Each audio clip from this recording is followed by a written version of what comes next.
name is John Del Terrio. I'm from Lawrence Harbor, New Jersey.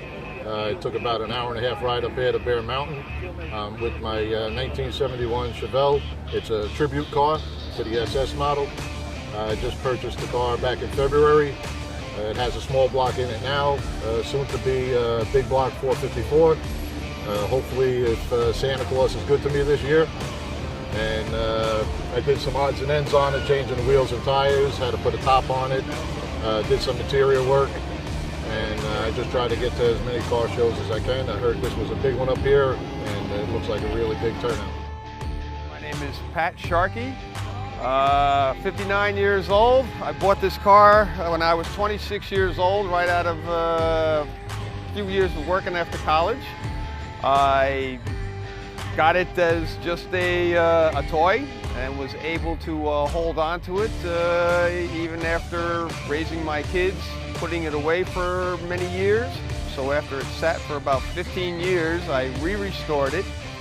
My youngest son came up with the concept of covering it in this liquid rubber called Plasti-Dip, which saved me a lot of money, and now the car gets a lot of comparisons to the Road Warrior, the Batmobile. So after we did that, we decided to take it up another notch, and having the name of Sharky and always being known as the Shark, I decided to put the Shark. This is a graphics artist was able to do it. It's just like a big sticker. Like I said, we restored it, redid the interior, personalized it more. Got our little model here to match, and that's pretty much it. I've had it now 27 years and having more fun with it now than I've ever had in the past. I've been coming to the Bear Mountain shows since probably back in the 80s when I first had the car. But then due to work and limited resources back then, the car sat, and now we're back. I've had this re-restored for about 3 years now. And I just love coming up here. I remember coming up here when I was a kid, when I first moved to a new city with my parents. I remember the ski slopes. I'm an old guy, so I have fond memories of Bear Mountain and still come up just to walk around, see the zoo, bring my kids up here just like my parents did when I was young. Hi, my name is Pelly and I live in Airmont, New York, and I'm showing off my 1967 Silver Shadow two-door coupe. Very rare, they only made 200 left-hand drives. I bought this car in Atlantic City from a guy that used to work in a casino, and one of the clients there sold it to him. I don't know if he went broke or something, but that's the story. So anyway, this car was repainted and completely restored about 15 years ago. Beautiful car, as you see, two-door, not many of them made at all. Drives like a Rolls Royce. Okay, well, my name is Peter Shindo. I'm from New Jersey, and a lot of cars out here are spending tons of money on chrome.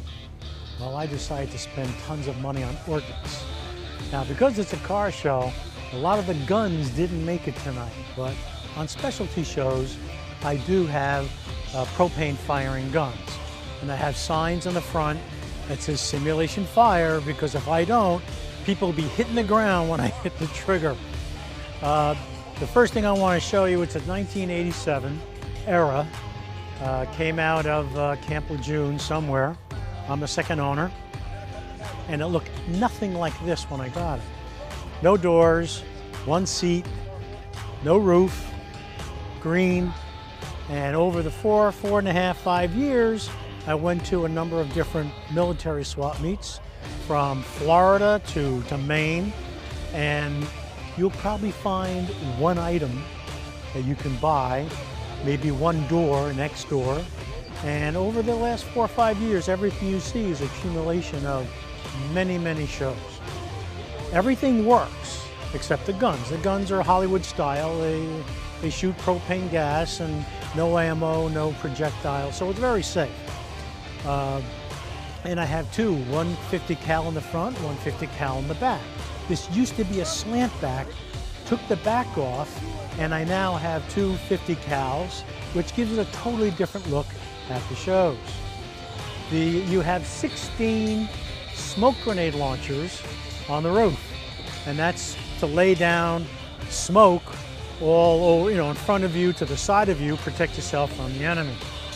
The spotlight used to be an arc lamp. It was a very hot, very bright. I changed that out to just a regular headlight lamp because I didn't want anybody burning themselves when on the roof. Most of the people like to sit on the roof and have a ball during parades. Most of the towns, it's Memorial Day, 4th of July, Labor Day, and it's basically 3 or 4 days a year that this makes 11 to 15 different parades. Let's go move in the back and I'll show you something different. All right, now what's not on the vehicle at the moment that's located on the roof is a tow missile launcher. And that is a rocket. This is what the round is stored in, so it gives you an idea how large the rocket is. And that one rocket, it's called a tow, and you have a mile of distance, because when that rocket fires, there's a spool of wire that goes like a fishing line, and you steer it to wherever you want it to go on that wire. So it's a steer-by-wire type of a device called a tow missile. In the back, there's an AT-4 anti-tank weapon, and that was the old World War II bazooka that people used to carry around and weighed like, I don't know, 80 pounds, all steel. Well, that's all fiber. And you fire the rocket, one-time use, you take it, smash it up against a tree so the enemy can't use it, and off you go. And I was lucky enough to find that at a show. It's demilled, but it's on display and it works very well. The M4s, those again are props. They're Hollywood props. They don't fire, but they're painted up to look real and give it some realism to the vehicle. Here's the pedestal that I was telling you about before. There's a gunner shield, looks like a letter T. The person would stand up, 50 cal, and that would be swiveling left and right and so on, etc. Let's take a look on the inside. The radios are Vietnam era. I'm not allowed to have the latest SINGAR radios that the Humvees have today, so I'm using the 6-meter band with these radios. I had to get a ham license to be legal so I can transmit. And the large radio is a transceiver, so it can transmit and receive. And the small radio on the right is just a receiver, so that the ground crew is on one frequency and somebody else is on a different frequency. So this could act as a repeating station. The device in the middle is an infrared scope. The red caps come off. You slide it over to either the driver or the passenger. I have headsets, and he'll be telling me where to drive without any lights on because I have infrared lights in the front.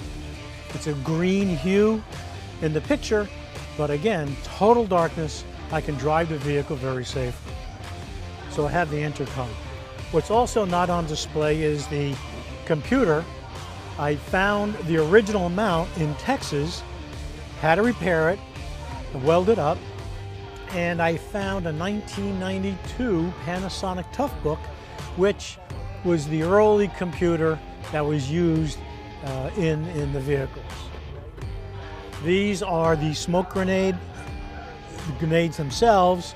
They're dummies, of course, but they're on display. But these are the real ammo boxes. They weigh something like 75 pounds each, and I had to use a lot of steel and bracing to prop them up like that. And the last device is it's kind of complicated, but it was the very early GPS, and you had coordinates on maps, and this would tell you the coordinate where you are, and you would look it up on the map and so on. Real analog stuff before the digital came out. So, and that's operational, and all I use it now for is the altitude of where I am, because it does read out the altitude.